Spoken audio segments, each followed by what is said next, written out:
My name is Hannah Mitchell. I'm 35 and I serve in the U.S. Army. To my family, though, it's like I've thrown my life away. At our family reunion dinner in Raleigh, my sister leaned back and sneered. Still with that little army job, huh? Laughter exploded around the table from my parents, my aunts, even the cousins. They toasted to her million-dollar deals, her sleek office and rising empire, while I sat there with my medals zipped away in my purse, my chest tight and silent. I've commanded troops in active war zones. I've led operations worth billions. But to them, I'm just playing soldier, some kid stuck in a uniform. They never showed up. Not to my graduation from the academy, not to my promotions, not once. That night, their laughter didn't just sting, it burned. Under the table, I clenched my fist and made a quiet vow I'd make them see me. Not as the daughter they dismiss, not as the sister they overlook, but as the woman they'd never dare to underestimate again. Ever felt invisible to the people who should have believed in you? Most. Tell your story in the comments and subscribe. We rise by proving them wrong.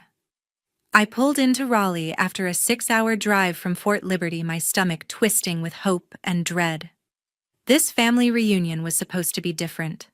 I'd spent 13 years in the Army leading missions, earning honors, but maybe they'd finally see me. The house was packed, cousins, aunts, uncles, all buzzing with chatter. I walked in wearing civilian jeans to blend in, my service medals tucked away in my purse. My sister Olivia Mitchell stood at the head of the table, her voice sharp and smug. Apex Technologies just landed a $10 million deal, she bragged, flipping her hair. My father, Richard Mitchell, beamed like she'd won a Nobel Prize. "That's my girl running the show," he said, raising his glass. My mother, Patricia Mitchell, nodded, her smile wide. "Olivia's making us proud," she added, her eyes locked on her. I sat quietly, picking at my food, waiting for a chance to speak. "Hey, I just led a major mission overseas," I said, my voice steady but hopeful, thinking they'd care. Olivia snorted, cutting me off. "What, still playing with your little army job?" The table erupted in laughter. Dad chuckled. Mom shook her head. My cousins smirked like I was a kid with a toy gun. My face burned, but I forced a tight smile, gripping my fork until my knuckles whitened. Olivia leaned forward, her eyes glinting with mockery. "Come on, Hannah. When are you getting a real career? You know, one that pays real money." Dad jumped in, not missing a beat. "She's right. Apex is working with the Department of Defense now. Big leagues, Hannah." He didn't know I was overseeing their contract from the Army's side. Neither did Olivia. They never asked. Mom turned to me, her tone sharp as a blade. "Hannah, why can't you be more like Olivia? She's building something real, not chasing badges." I swallowed hard, my chest so tight I could barely breathe. The room felt like it was closing in, their voices louder, their laughter sharper. I was invisible, a seasoned officer reduced to a punchline in my own family. Olivia raised her glass again, her smirk aimed right at me. To Apex and to family success, she toasted. Everyone clinked glasses, their cheers echoing. I stared at my plate, my anger simmering, a fire growing inside me. I'd led teams through war zones, made decisions that saved lives while they toasted Olivia's bank account. They thought I was nothing. I wasn't their little Hannah anymore. I'd show them, not with words, not with tears, but with action. I pushed my chair back, my jaw set. This wasn't over.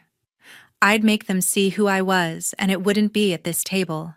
As I pushed my chair back from that suffocating reunion table, my mind spiraled into the past, to the moments that carved this ache in my chest. I was 22, standing tall at my West Point graduation, my uniform crisp, my heart pounding with pride. I'd scanned the crowd for familiar faces, Dad, Mom, Olivia, but the seats I'd reserved for them were empty. I'd sent them invitations, called twice to confirm. "We're tied up with Olivia's pitch meeting," Mom had said, her voice clipped. "It's a big deal, Hannah." I stood alone, clapping for my classmates, my smile hiding the sting. They never came. Not one. Years later, at 26, I earned my first major promotion, a milestone I'd dreamed of since I was a kid.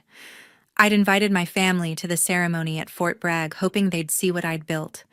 I waited by the stage, scanning the crowd, my hands sweaty. No one showed. Olivia texted last minute, stuck at a client dinner. "You'll be fine." Dad didn't even call back. Mom sent a card addressed to Hannah, no mention of my rank or achievement. I pinned the new insignia on my uniform alone, my chest tight with a familiar hurt. They were always too busy with Olivia's deals, her promotions, her life. The deepest cut came at 29, deployed in Syria. I was leading a critical operation, days without sleep, my team relying on me. I got a rare chance to call home, hoping to hear Dad's voice, maybe Mom's encouragement. I dialed from a dusty outpost, the connection crackling. Dad picked up, sounding distracted. "Hannah, can it wait? Olivia's closing a major contract today." Before I could respond, he hung up. I stared at the phone, my throat burning. My work grueling, life or death missions didn't matter to them. Olivia's boardroom victories always came first. I'd tried so hard to make them proud. At 24, I sent Mom a photo of me receiving a commendation for a cyber operation. She replied, "Nice, but Olivia just got featured in Forbes." At 30, I told Dad about a successful mission that saved lives. He said, "That's great, but Olivia's running a team of 50 now." Every achievement I shared was overshadowed by Olivia's success. They never asked about my work, never visited my base, never cared. I'd spent years chasing their approval, but all I got was silence or comparisons. Back then, I'd blamed myself. Maybe I wasn't enough. Maybe my path, grit, sacrifice, service wasn't flashy like Olivia's corner office. But that night in Raleigh, as their laughter from the reunion echoed in my head, I saw it clearly. It wasn't me. It was them. They chose Olivia's world money status deals over mine. I'd carried that weight for years, each missed milestone a scar. But I wasn't that hopeful kid anymore. I'd built a life, a career, a purpose. They'd never see it, not at my graduations, not at my ceremonies, not over that crackling call from Syria. But I'd make them see it now, not for their love, but for me. The weight of those old scars from graduations and missed calls still lingered as I drove to my parents' house a week after the reunion. I wanted to try one last time to bridge the gap. In my bag was a service medal earned during a high-stakes mission overseas, one of my proudest moments. I'd carried it for months, hoping to share it with Dad, to show him what I'd built. Maybe this time, they'd see me. I pulled up to their Raleigh home, my heart pounding with a flicker of hope. Inside, the living room was quiet. Just Dad, Mom, and my sister Olivia Mitchell sipping coffee. I took a deep breath and sat down, clutching the small velvet box. "Dad," I said, my voice steady, "I brought something for you." I opened the box, revealing the medal, its silver glinting faintly.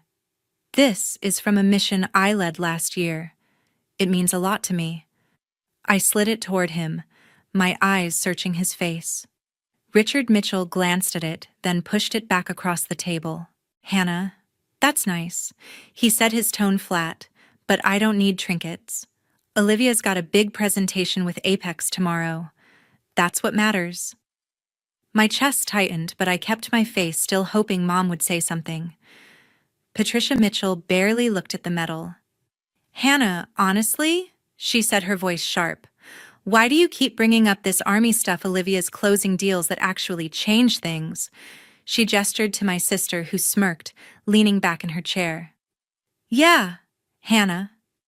Olivia said, her eyes narrowing. "Maybe save the medals for your scrapbook.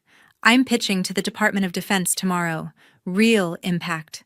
They didn't know I was the officer overseeing Apex's contract, that my work shaped their so-called real impact."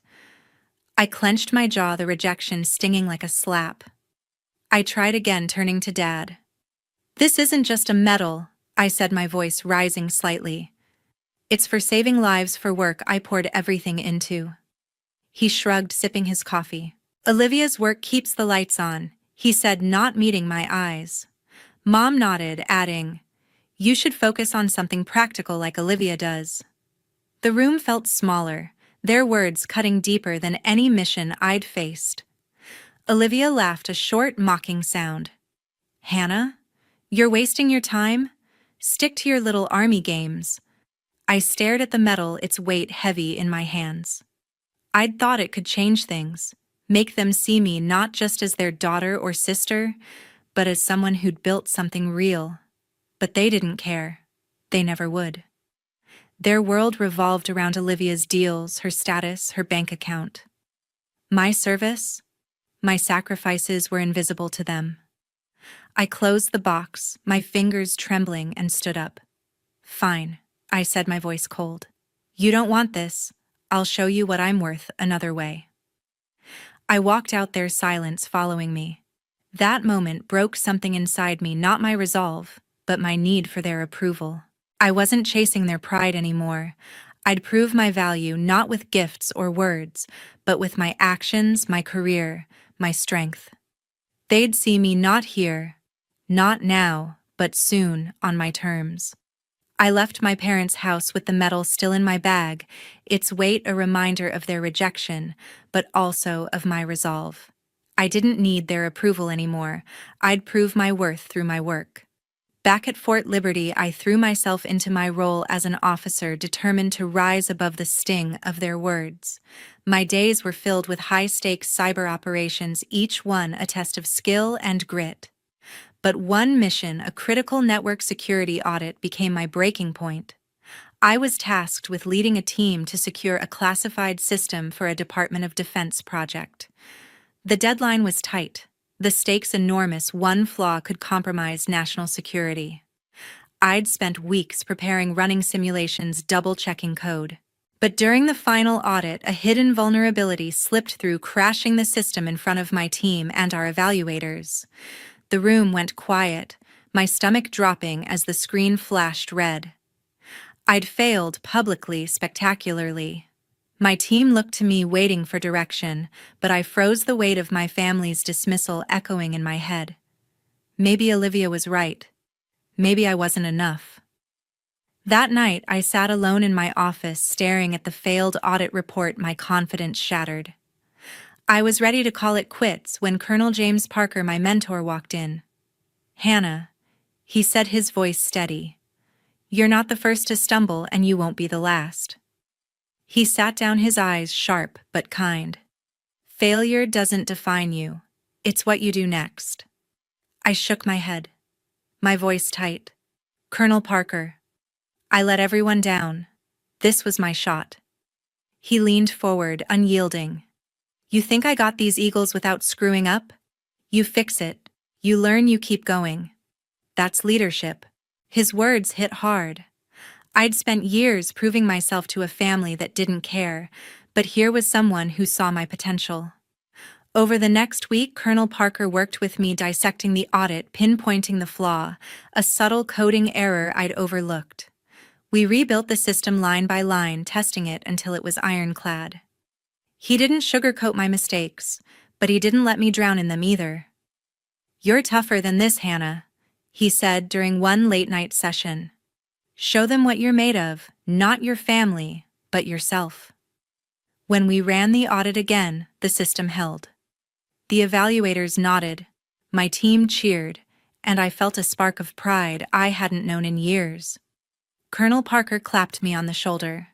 That's the officer I know, he said. I wasn't just fixing code, I was rebuilding myself. I realized then that my family's rejection didn't define me. Their words, Olivia's smirks, Dad's shrugs, Mom's comparisons were noise. My work, my growth, my strength were what mattered. That victory at Fort Liberty wasn't just about the audit. It was about learning to stand up after a fall, to lead through doubt, to trust my own worth. Colonel Parker didn't just help me fix a system, he showed me I could fix myself.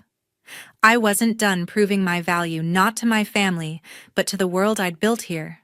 I'd keep pushing, keep leading, keep fighting, and I'd do it for me. The victory at Fort Liberty had reignited my fire, but as December rolled in, a quiet ache settled in my chest. Christmas was coming, and the thought of another holiday with my family's judgment, Olivia's smirks, Dad's shrugs, Mom's comparisons felt unbearable. I needed something else, something real. That's when Colonel James Parker, my mentor, invited me to his family's Christmas dinner. "You're not spending the holidays alone, Hannah," he said, his voice firm. I hesitated, but his insistence won me over. I arrived at Colonel Parker's house near Fort Liberty, my nerves buzzing. Susan Parker, his wife, greeted me at the door with a warm smile. "Hannah, come in," she said, pulling me into a hug that caught me off guard. The house was filled with laughter and chatter, a stark contrast to the cold silence of my family's reunion. At the table sat Brian Carter, my teammate from the cyber unit, his grin wide as he waved me over. "About time you showed up," he teased, passing me a plate. I sat down, my shoulders easing for the first time in weeks. Colonel Parker raised a glass, his eyes steady. "To the team," he said, "and to those who've got your back." I clinked glasses with them, a warmth spreading through me. Susan leaned over, her voice soft. "Hannah James talks about you all the time. Your family here." I swallowed hard, my throat tight. Family. A word I'd chased for years, only to find it here, not in Raleigh, with Olivia's taunts or Mom's lectures. Brian shared stories of our missions, exaggerating my role in the audit fix to make me laugh. "Hannah saved the day," he said, winking. I shook my head, but Susan squeezed my hand. "You're tougher than you let on," she said. Colonel Parker nodded, adding, "She's one of the best. Don't let anyone tell you otherwise." Their words hit deeper than I expected, filling a void my family had left. For years, I'd fought for Dad's pride, Mom's approval, Olivia's respect. But here with these people, I didn't have to prove anything. They saw me, my work, my heart, my strength. As the night went on, we swapped stories, Colonel Parker's early deployments, Susan's knack for keeping him grounded, Brian's ridiculous pranks on base. I shared a little about my missions, careful not to dwell on the pain of my family's rejection. "You ever think about going back?" Brian asked, his tone gentle. I paused, then shook my head. "They don't get it," I said. "But you all do." Susan smiled, refilling my glass. "You've got us now," she said. I felt a weight lift, a sense of belonging I hadn't known I needed. By the end of the night, I wasn't just an officer or a name on a roster. I was part of something bigger, a family that chose me not because of blood, but because of who I was. Colonel Parker walked me out, his voice low. "Hannah, you're stronger than you know. Keep pushing." I nodded, my heart full. I'd spent too long chasing a family that didn't see me. Now I had one that did. And that was enough. The sense of belonging I'd found with Colonel Parker and my team fueled me as I dove into my biggest assignment yet. At Fort Liberty, I was tasked with overseeing a $1 billion cybersecurity project for the Department of Defense, a contract tied to Apex Technologies, my sister's company. My role was to ensure their systems met the military's stringent standards: no leaks, no flaws, no compromises. The responsibility was immense, but after the audit victory, I felt ready. I led a team of analysts running tests, reviewing code, and coordinating with Apex's engineers. Every decision I made carried weight, and I thrived on the challenge, knowing this project could shape national security. Weeks into the project, I got a call from my mother, Patricia Mitchell. Her voice was tense, not warm. "Hannah, we need to talk," she said. I braced myself, expecting another lecture about Olivia's success. "Olivia's struggling with her Apex contract," Mom went on. "It's with the Department of Defense." "You're in the Army, can't you pull some strings?" I froze, my grip tightening on the phone. They didn't know I was the officer overseeing that very contract. I kept my tone even. "Mom, I don't do favors like that. My job is to protect the system, not bend rules." She sighed, exasperated. "Hannah, just help your sister. This is her big break." I hung up, my jaw clenched. The next day, my father, Richard Mitchell, called. "Hannah, Olivia's under pressure," he said, his voice heavy with expectation. "You're in the military. Do something to make this easier for her." I stared at my desk papers stacked with Apex's system specs. "Dad?" I said, my voice firm. "I can't. My work doesn't work that way." He scoffed. "You're always so rigid. Olivia's carrying the family name. Help her out." I ended the call, my heart pounding. They thought my job was a tool for Olivia's success, not a career I'd built through years of sacrifice. Then Olivia herself texted. "Hey Hannah, I know you're with the Army. Can you talk to whoever's in charge of our DoD contract? It's a mess." Her casual tone, like she was asking for a coffee order, made my blood boil. I typed back, "Olivia, I don't interfere with contracts. Fix it yourself." She replied with a single word, "Whatever." I set my phone down, my hands shaking. For years, they'd dismissed my work as a little Army job, and now they wanted me to use it to save Olivia's reputation. The irony burned. Back at Fort Liberty, I doubled down on the project. Apex's systems had vulnerabilities, sloppy code, weak encryption that my team flagged. I sent detailed reports to their engineers expecting cooperation. Instead, their lead engineer, unaware I was the oversight officer, pushed back, citing unnecessary delays. I stood my ground, insisting on fixes. My team worked late nights, stress high, but morale steady. I wasn't just doing my job, I was proving my worth not to my family, but to myself and the mission. One evening, Colonel James Parker stopped by my office. "Heard you're catching heat from Apex," he said, leaning against the doorframe. I nodded, exhausted. "They're not happy with my standards." He chuckled. "Good. Keep them honest, Hannah.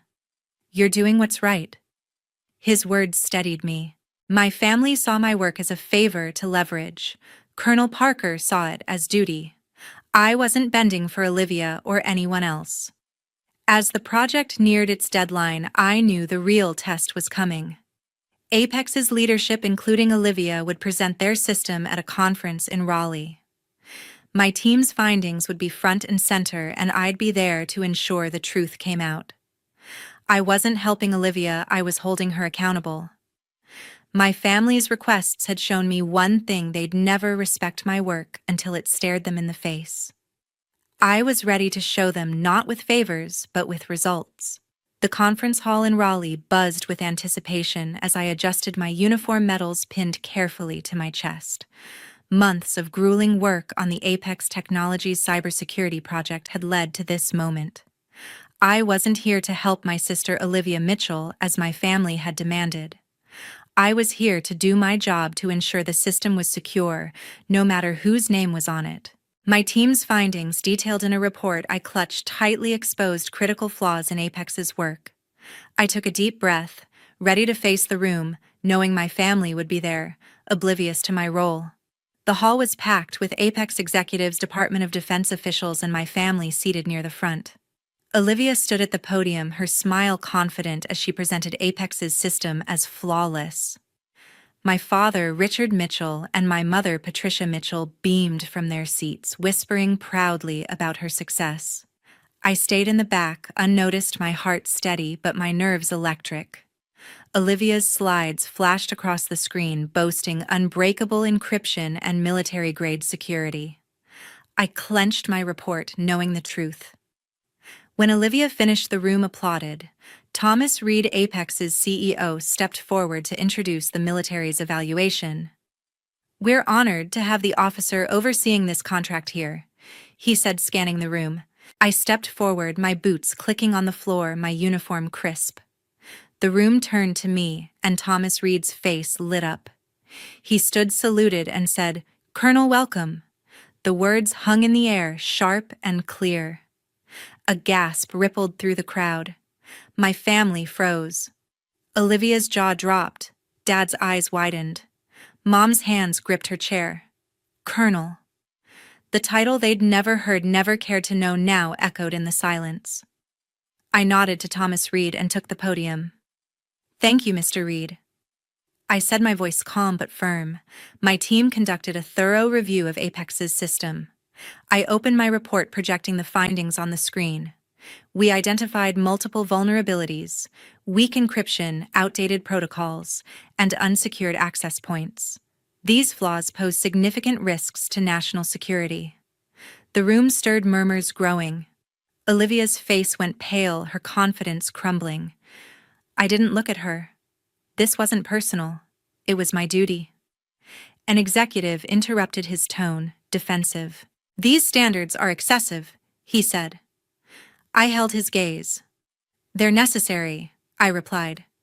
My job is to protect our nation's systems, not to cut corners. Thomas Reed nodded, his expression serious. Colonel Mitchell, we appreciate your rigor. Apex will address these issues immediately. Olivia sank into her seat, her hands trembling. Dad and Mom stared at me, their pride for Olivia replaced by shock. They'd called my work a little army job, but now they saw the truth. As I stepped down, Olivia approached, her voice low and shaky. Hannah, you could have warned me, she said. I met her eyes, unyielding. Olivia, I told you to fix it yourself. My job isn't to save your reputation, it's to do what's right. She flinched, speechless. Dad stood, his face red. Hannah, why didn't you tell us, he asked. I paused, my chest tight. I tried, I said. You never listened. Mom reached out, her voice soft. Hannah, we didn't know. I shook my head. You didn't want to know. The conference moved on, but the air between us was heavy. My family sat in stunned silence as Thomas Reed thanked me again, his respect clear. I'd spent years chasing their approval, but in that moment I didn't need it. I'd proven my worth not to them but to myself, my team, and the mission. As I left the hall, my medals glinting under the lights, I felt lighter. Their shock was their burden, not mine. I was ready for what came next. Walking out of the Raleigh conference hall, the weight of my family's stunned silence lingered behind me. Their shock at hearing Colonel welcome wasn't my victory. It was just the final push I needed. For years, I'd carried their dismissal, their preference for my sister Olivia Mitchell, like a stone in my chest. But standing there with my medals glinting and my duty clear, I knew it was time to let go. I drove to my parents' house that evening, my resolve firm, ready to say what I'd held back for too long. I found my father, Richard Mitchell, and my mother, Patricia Mitchell, in their living room, still reeling from the conference. Olivia sat across from them, her face tight with frustration. I stood in the doorway, my uniform still on, my voice steady. I'm done, I said. For years I tried to make you see me, my work, my sacrifices. But you never did. You chose Olivia's world over mine every time. Dad's face hardened. Hannah, we didn't know you were a colonel, he said, his tone defensive. I shook my head. You didn't know because you never asked. Olivia stood, her voice sharp. Hannah, you embarrassed me today, she said. You could have helped me, but you threw me under the bus. I met her gaze, unflinching. Olivia, I did my job. You wanted favors, not fairness. That's not who I am. Mom reached out, her eyes pleading. Hannah, we're family. We can fix this. But her words felt hollow. No, Mom, I said, my throat tight. Family doesn't ignore you, belittle you, or demand you bend your principles. I'm done chasing your approval. The silence that followed was heavy, final. I turned and walked out, their voices fading behind me. That night, I packed my things and made a decision. Fort Liberty had been my home, but a new assignment was waiting in Arlington, Virginia, near the Pentagon. It was a fresh start, a chance to build a life free from the shadows of their expectations. By week's end, I'd loaded my car and driven north, the Raleigh skyline shrinking in my rearview mirror. Arlington felt different, open, unburdened. I settled into a small apartment, my medals and commendations arranged on a shelf, not for anyone else, but for me. In the weeks that followed, I threw myself into my work, leading cybersecurity initiatives with a clarity I hadn't felt before. I thought about Colonel James Parker, my mentor, who'd seen my strength when my family couldn't. I thought about Susan Parker, his wife, and my teammate Brian Carter, who'd welcomed me as family at that Christmas dinner. They were the ones who mattered, the ones who'd chosen me, not out of obligation, but because they saw who I was. My family's absence no longer stung. It was their loss, not mine. Looking back, I realized the lesson wasn't about proving them wrong. It was about proving myself right. My worth wasn't in their praise or Olivia's shadow. It was in the missions I'd led, the lives I'd protected, the team I'd built. I'd spent years thinking I needed their validation to feel whole, but I was whole all along. My strength, my purpose, my life. They were mine, forged through every challenge, every choice, every step I took alone. To everyone who's followed this journey, thank you. Thank you to Colonel Parker, Susan, and Brian for showing me what family really means. Thank you to my team at Fort Liberty for standing by me. And thank you to all of you listening for being part of this story. If it resonated with you, hit that subscribe button and drop a comment below. Tell me what's your story of finding your worth. I'm reading everyone. She's too trusting to notice. I'll paint her as unstable and get full custody. My husband Stephen's voice drifted from his office down the hall, casual and confident as he spoke to his brother on speakerphone. I froze in the kitchen doorway, my coffee mug halfway to my lips. The plan is already in motion. By Christmas, this will all be over. My name is Eleanor Conway. I'm 39 years old, and for 12 years, I believed I was living in a solid marriage with my husband, Stephen, a corporate attorney here in Sacramento, California. We have 2 children, Maya, who's 10, and Connor, who's 8. To anyone looking from the outside, we probably seemed like the perfect family. Stephen worked at Crimson Harbor Group, one of the most prestigious law firms in the city, and I managed our home while freelancing as a marketing consultant. But standing there in my own kitchen, listening to my husband discuss my destruction like a legal strategy, I realized how wrong I'd been about everything. The late nights at the office, the weekend conferences that seemed to multiply recently, the way he'd started looking at me like I was a stranger. It all suddenly made horrifying sense. What Stephen didn't know was that I was never as naive as he thought. In fact, I'd been watching him more carefully than he realized. For months, I'd noticed the small changes. Stephen used to text me when he'd be late, but lately, he just assumed I'd wait. He used to ask about my day, but now he barely looked up from his phone during dinner. Most telling of all, he'd started talking about Maya and Connor's future in ways that didn't include me. When the kids are older, they'll understand why Daddy had to make difficult choices, he'd said just last week, and something about that phrasing had sent ice through my veins. Now I understood what those difficult choices meant. He was planning to divorce me and claim I was an unfit mother.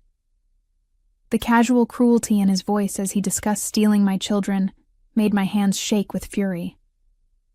But even as rage flooded through me, a cold, calculating part of my mind was already working. Stephen thought he was the only strategic thinker in this marriage, but he was about to learn otherwise. I set down my coffee mug with deliberate care and walked quietly back to my office. Opening my laptop, I created a new folder on my desktop and labeled it simply, Evidence. Then I picked up my phone and started researching private investigators in Sacramento. Stephen wanted to play games with our family's future. He had no idea what he'd just started. The next morning, I sat across from Detective James Morrison in a small cafe downtown, choosing a location far from Stephen's usual haunts. Detective Morrison was in his 50s, with graying hair and sharp eyes that seemed to catch every detail. He'd come highly recommended by a colleague whose own divorce had revealed her husband's affair. "Tell me what's happening," Detective Morrison said, pulling out a small notepad. I explained the conversation I'd overheard, the changes in Stephen's behavior, and my growing suspicions about his secretary, Vanessa Torres. She was 26, fresh out of paralegal school, and had started working at Crimson Harbor Group about 8 months ago, right around the time Stephen's behavior began shifting. Do you have any concrete evidence of an affair? Detective Morrison asked. Not yet, I admitted. But I have a feeling there's more going on than just infidelity. Stephen mentioned moving money and painting me as unstable. He's been working on this plan for over a year, according to what I heard. Detective Morrison nodded grimly. Financial manipulation in divorce cases is more common than people think. If your husband is planning to claim you're unfit, he's probably building a paper trail to support that narrative. We need to document everything before he can execute his plan. We discussed logistics, Stephen's schedule, his known associates, and the kind of evidence that would hold up in court. Detective Morrison explained that we'd need to be careful and thorough. Your husband is a lawyer, he reminded me. He'll know how to cover his tracks and challenge evidence. We need to be bulletproof. I returned home that afternoon feeling both terrified and oddly relieved. For months, I'd felt like I was going crazy, questioning my own perceptions and wondering if I was imagining problems in our marriage. Now I knew I wasn't paranoid. I was right. Stephen was planning to destroy me, but at least now I could fight back. That evening, Stephen came home late again, claiming he'd been working on a complex murder case. He kissed my cheek perfunctorily and asked about the kids' day, but I could see his mind was elsewhere. As we sat at dinner, Maya chatted about her school project while Connor described his soccer practice, and Stephen nodded along while checking his phone. Everything okay at work? I asked casually. You seem stressed lately. Stephen looked up sharply, and for a moment, I saw something flicker in his eyes. Guilt, maybe, or calculation. Just busy, he said. This merger is taking everything out of me. I might need to work this weekend, too. Of course, I said, smiling. Whatever you need to do. But inside, I was already planning. Detective Morrison had given me a small recording device and taught me how to use it discreetly. If Stephen wanted to continue his phone conversations about destroying my life, I'd make sure every word was documented. He thought I was too trusting to notice his plans, but he was about to discover that the wife he'd underestimated was his greatest threat. 3 weeks into my secret investigation, Detective Morrison called with the first major breakthrough. We've got hotel receipts, he said, his voice tight with professional excitement. Your husband has been staying at the Fairmont Hotel downtown every Tuesday and Thursday for the past 2 months. The reservations are in his name, but there's a pattern of room service for 2. I sat in my car outside Maya's school, waiting for pickup time, and felt my world tilt. Hearing about Stephen's affair was different from having proof. Are you certain? I asked. The hotel security cameras show him arriving with a young woman matching Vanessa Torres's description, Detective Morrison continued. We have timestamps, receipts, and photographic evidence. But that's not all. I've been tracking the financial activity you mentioned, and Stephen has been very busy. He explained that Stephen had opened 3 separate accounts over the past 14 months, systematically transferring money from our joint savings and his business account. He's moved almost $200,000, Detective Morrison said. The transfers are small enough to avoid triggering automatic alerts, but consistent enough to suggest a long-term plan. My hands gripped the steering wheel until my knuckles went white. $200,000. Money we'd saved for the children's college funds, for our retirement, for family vacations we'd never take. Stephen had been stealing from his own family while planning to take my children away from me. There's more, Detective Morrison said. I've been monitoring his communications, and he's been in contact with a private investigator of his own. They've been discussing ways to document what they call your erratic behavior and financial irresponsibility. A bitter laugh escaped me. Financial irresponsibility? He's the one who moved $200,000 without telling me. Exactly, and that's going to be his downfall. I've also discovered that he's been meeting with Dr. Patricia Webb, a psychiatrist who specializes in custody evaluations. The meetings aren't documented as official consultations, which suggests he's been coaching her on what to look for when she eventually evaluates you. I closed my eyes, overwhelmed by the scope of Stephen's deception. This wasn't just an affair or even a simple divorce. This was a calculated campaign to destroy my credibility as a mother and steal my children. He'd been planning this for over a year, methodically building a case against me, while I'd been living my life completely unaware. But Detective Morrison wasn't finished. "Eleanor, I need you to stay calm and keep acting normal. We're building an ironclad case, but we need a few more weeks. Can you do that?" I thought about Maya's upcoming school play and Connor's soccer tournament, about bedtime stories and family dinners where Stephen sat plotting my destruction. "Yes," I said finally, "I can do that." As I hung up and walked into the school to collect Maya, I practiced my smile. Stephen thought he was so clever, so strategic. He had no idea that every move he made was being documented, every secret meeting recorded, every stolen dollar tracked. The lawyer in him would appreciate the thoroughness of the case being built against him, if only he knew it existed. By December, I had enough evidence to destroy Stephen's life 10 times over, but Detective Morrison insisted we wait until after the holidays. "Let him think he's winning," the detective advised. "The more confident he gets, the more mistakes he'll make." Stephen's confidence was indeed growing. He'd started leaving his phone unlocked around the house, apparently secure in the belief that I was too naive to check it. During one of his weekend conferences, I photographed dozens of text messages between him and Vanessa. The conversations ranged from sickeningly romantic to coldly strategic discussions about our divorce timeline. By February, Eleanor will be out of the picture, Stephen had texted Vanessa just 3 days ago. "The kids will adjust quickly, and we can start fresh." Vanessa had responded with heart emojis and a message that made my stomach turn. "I can't wait to be their new mom. I'll be so much better for them than she ever was." The audacity was breathtaking. This woman, who'd never changed a diaper or sat through a school conference or held a sick child through the night, thought she could simply replace me in my children's lives. But her arrogance was also useful. Detective Morrison explained that family courts looked very unfavorably on parents who brought their affair partners into custody discussions before the divorce was even filed. Meanwhile, Stephen's behavior at home became increasingly strange. He'd started taking phone calls from his office at odd hours, often stepping outside or into the garage. He'd also begun asking leading questions about my daily routine, my stress levels, and my relationships with other parents at the kids' school. "Eleanor seems pretty overwhelmed lately," I overheard him telling his brother during one of their weekly calls. "She snapped at Maya yesterday over homework, and Connor mentioned she forgot to pack his lunch twice this week." Both statements were complete lies, but I realized Stephen was manufacturing incidents to support his future claims about my fitness as a mother.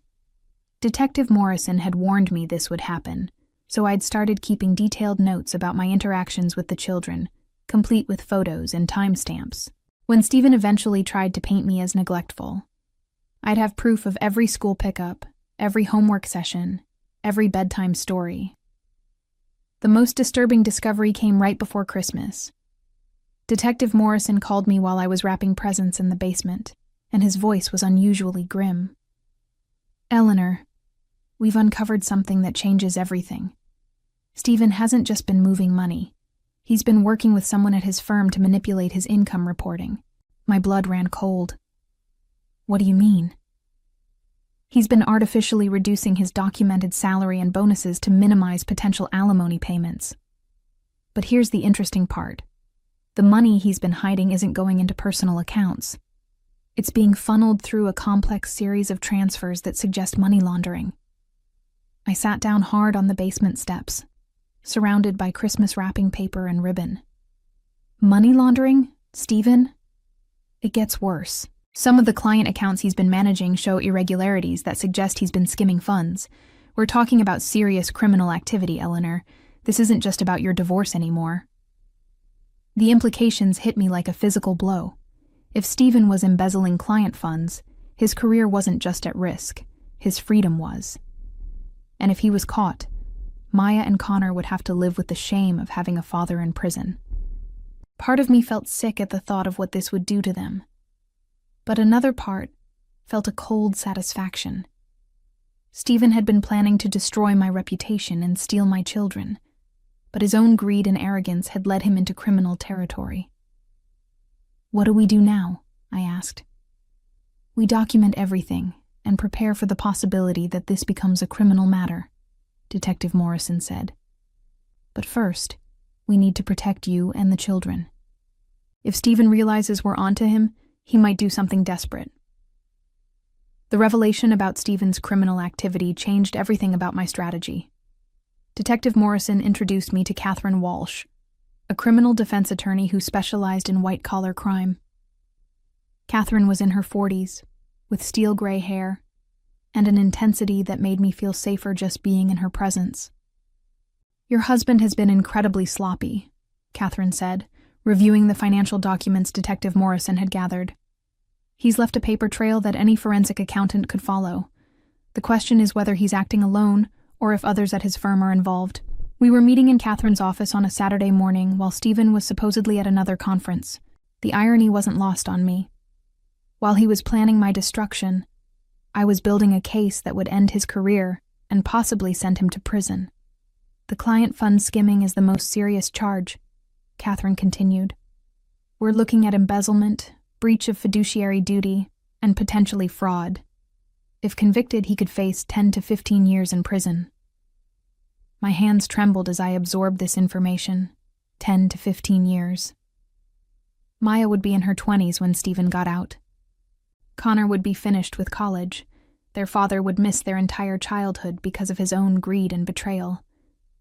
"What about the divorce proceedings?" I asked. "Can we still protect the children's interests?" Catherine smiled grimly. "Oh, the divorce is going to be the least of Stephen's problems. When this criminal case breaks, his ability to fight for custody will be non-existent. No family court judge is going to award children to a parent facing federal charges." Detective Morrison leaned forward in his chair. "We've also been investigating Vanessa Torres. She's not as innocent as she appears. Some of the financial transfers went through accounts in her name, which suggests she's been actively participating in the scheme. This news should have shocked me, but somehow it didn't. The woman who thought she could replace me as Maya and Connor's mother was also complicit in stealing from Stephen's clients. The poetic justice was almost too perfect. "How long before you have enough to press charges?" I asked. "We're coordinating with the FBI's white-collar crime unit," Catherine said. "They want to make sure we catch everyone involved before anyone has a chance to destroy evidence or flee. We're looking at moving sometime in late January or early February." The timeline made me laugh bitterly. Stephen had told Vanessa that I'd be out of the picture by February. Instead, he'd be the one facing complete destruction of his life and freedom. Over the next few weeks, I watched Stephen with new eyes. Every late night at the office, every secretive phone call, every lie about weekend conferences, all of it was building toward his eventual downfall. He'd grown so confident in his deception that he'd stopped being careful, and that carelessness was going to cost him everything.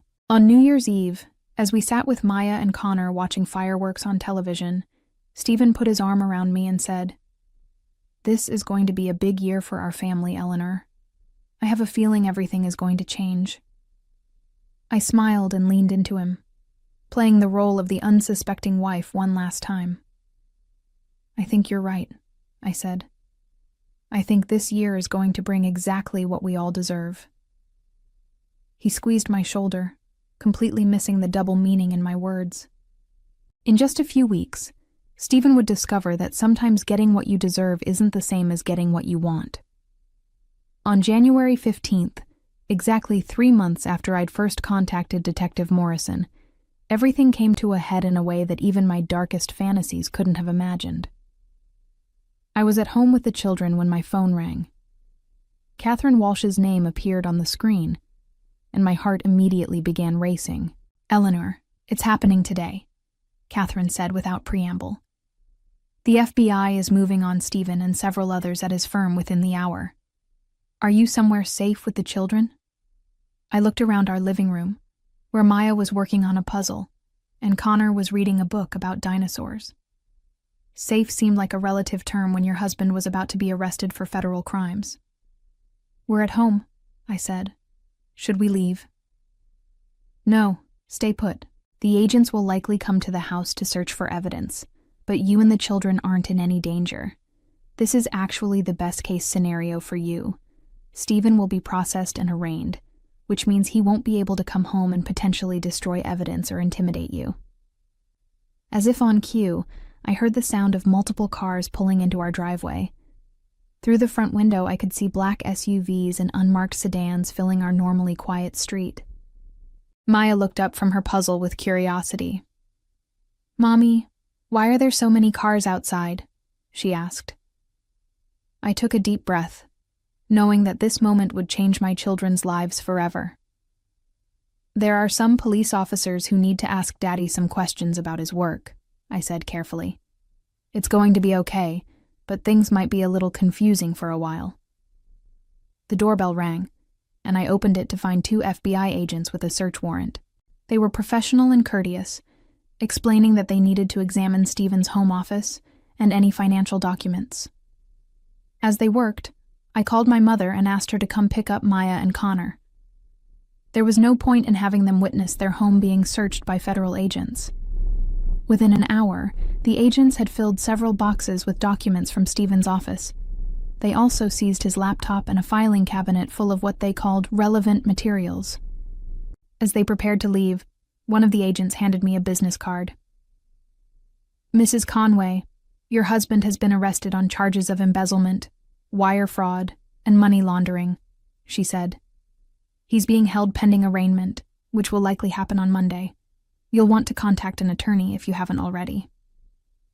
I held the card with steady hands, though inside I felt like I was floating outside my own body. "What about his girlfriend, Vanessa Torres?" "Miss Torres was arrested at the law firm this morning," the agent said. "She's facing similar charges related to her participation in the financial scheme." After the agents left, I sat alone in my eerily quiet house and called Detective Morrison. "It's over," I said when he answered. "The criminal case is just beginning," he corrected. "But yes, Stephen's plan to destroy you is definitely over. How are you holding up?"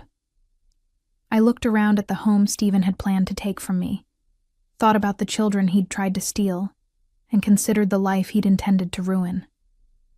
"I'm better than okay," I said. "I'm free." That evening, local news outlets began reporting on the arrests at Crimson Harbor Group. Stephen's mugshot appeared on television, looking nothing like the confident, calculating man who'd planned my destruction. Instead, he looked exactly like what he was, a criminal who'd been caught red-handed. My phone buzzed with a text from a number I didn't recognize. It was brief, but satisfying. "This is Stephen's brother. We need to talk." Even his family was already distancing themselves from him. The man who thought he was too clever to be caught had instead proven that pride truly does come before a fall. The arraignment hearing was scheduled for Monday morning, and Catherine Walsh had arranged for me to attend as an observer. I wanted to see Stephen's face when he realized how completely his world had collapsed. Maya and Connor were staying with my mother for the week, sparing them from seeing their father in an orange jumpsuit. The courthouse was buzzing with reporters and curious onlookers. Stephen's arrest had become a major story in Sacramento. A prominent attorney brought down by his own greed made for compelling headlines. As I sat in the gallery with Catherine, I spotted several of Stephen's colleagues from Crimson Harbor Group, looking shell-shocked and worried about their own potential involvement. When Stephen was led in wearing handcuffs and jail-issued clothing, he looked like a completely different person from the confident man who'd planned to paint me as unstable. His hair was disheveled, his face pale, and his eyes darted nervously around the courtroom. When his gaze found mine, I saw something I'd never seen before: genuine fear. The charges were read aloud: embezzlement of client funds totaling $450,000, wire fraud, money laundering, and conspiracy. Each count carried potential prison sentences that added up to decades behind bars. Vanessa Torres stood at a separate podium facing identical charges, her designer suit a stark contrast to the gravity of her situation. When the judge asked about bail, the prosecutor argued that both defendants were flight risks, given the evidence of offshore accounts and hidden assets. Stephen's expensive defense attorney tried to argue for his client's ties to the community, but the judge was unimpressed. Bail was set at $2 million each, an amount that Stephen's frozen assets couldn't cover. As Stephen was led away, he turned back one more time to look at me. This time, I met his gaze directly and smiled. For 12 years, I'd been the trusting wife who believed in our marriage. Now I was the woman who'd brought down his entire criminal enterprise with patience, intelligence, and the help of professionals who knew how to build an airtight case. Within a week of Stephen's arrest, my divorce attorney filed papers that made his custody dreams impossible. With Stephen facing federal charges and potentially decades in prison, the family court proceedings became a formality. I was awarded temporary full custody of Maya and Connor, along with control of all marital assets that weren't frozen as evidence in the criminal case. The irony was perfect. Stephen had spent over a year moving money and building a case to prove I was an unfit mother, but his own criminal behavior had given me everything he'd tried to take away. The house he'd planned to claim was now mine. The children he'd wanted to steal from me would grow up knowing their father chose greed over family. Detective Morrison's final report detailed the full scope of Stephen's deception. The affair with Vanessa had been just the tip of the iceberg. Together, they'd been skimming money from client accounts for over 18 months, using sophisticated financial instruments to hide their theft. The money had been funding not just their relationship, but also Vanessa's expensive lifestyle and Stephen's secret gambling addiction. A detail that explained why he'd needed so much cash so quickly. "Your husband got greedy," Detective Morrison explained during our final meeting. If he'd stopped at the affair and a simple divorce, he might have gotten away with it. But the money laundering and embezzlement created a paper trail that was impossible to hide once we started looking. I thought about Stephen sitting in his jail cell, probably still believing he was the smartest person in the room. He'd underestimated me so completely that he'd never considered I might fight back. His assumption that I was too trusting to notice had been his fatal flaw. I'd noticed everything. I'd simply been smart enough to document it all before making my move. Maya and Connor were adjusting better than I'd expected. They knew their father had made serious mistakes at work and would be away for a long time. But they didn't need to understand the full details yet. What mattered was that they felt safe and loved, something I could provide now that Stephen's destructive plans had been permanently derailed. Looking back at the woman I'd been 3 months ago, worried about my marriage but too afraid to confront the truth, I barely recognized her. Stephen had tried to destroy that woman, but instead, he'd created someone far more dangerous, a mother with nothing left to lose and everything to protect. As I tucked Maya and Connor into bed that night, listening to their laughter and knowing they were safe from Stephen's manipulations, I realized that sometimes the best revenge is simply letting someone's own choices destroy them. Stephen had planned my downfall with meticulous care, but his arrogance and greed had ultimately written his own ending. In trying to prove I was too trusting to notice his deception, he'd created the very woman who would bring about his complete destruction.